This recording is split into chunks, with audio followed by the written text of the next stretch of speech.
Katie, it's Saturday! I really enjoyed your videos this week, and today I decided that I wanted to talk about a little addiction I have, because it's a big part of me, and I think our viewers need to know about it. I really have a horrible addiction to bad television. Mainly to having to relate to Jerseylicious, and Real Housewives of New Jersey. Now, there's gonna be some people, like yourself, Katie, that are gonna go, oh my gosh, Hannah, I had respect for you at one point, but now it's like, what? But before you get all up in my face, let me just tell you my reasons, because these are actually really great. Number one, Jerseylicious. For those of you that don't know, Jerseylicious is basically a show about trashy girls in Jersey that are hairstylists, which is fun. They all work in the same salon, but there's two of them,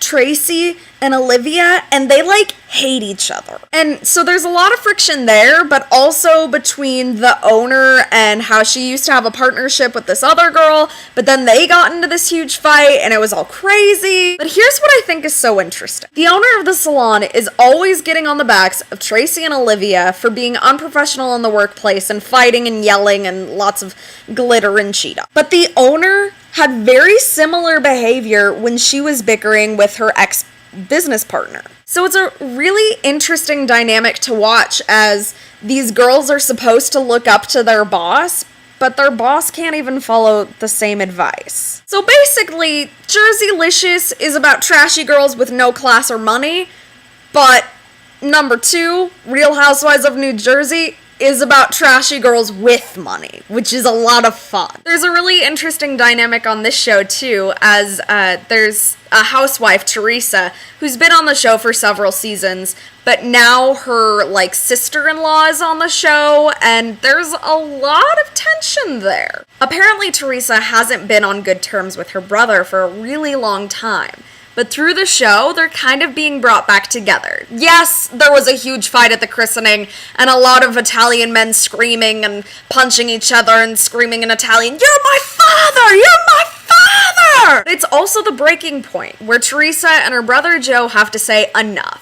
This family stuff has gotten way too far, and we need to get back to the basics and love each other again. And as a viewer, I get to watch that family be mended again. Both of these shows are very crazy. I admit it. There's a lot of fighting. There's a lot of tacky leopard and cheetah. There's a lot of just really stupid and ignorant statements like they don't have stop signs in California. I don't even know where that one came from. Seriously? No stop signs? Honestly, I like observing that culture because it's so different from what I am. I mean, I live in California and I have class. And seeing how these certain relationships work is really interesting because, honestly, I'm not gonna go and spit in a girl's face at Sonic for stealing my ex-boyfriend of 7 years ago. But seeing how those girls have to change from spitting at each other at Sonic to working with each other very closely in the hair salon, it's an interesting environment. Yes, I may like ridiculous shows, but at least I learned something. I learn, do not yell at family members at their baby's christening. Katie, I love you. Don't forget to be awesome, and I shall see you on Wednesday.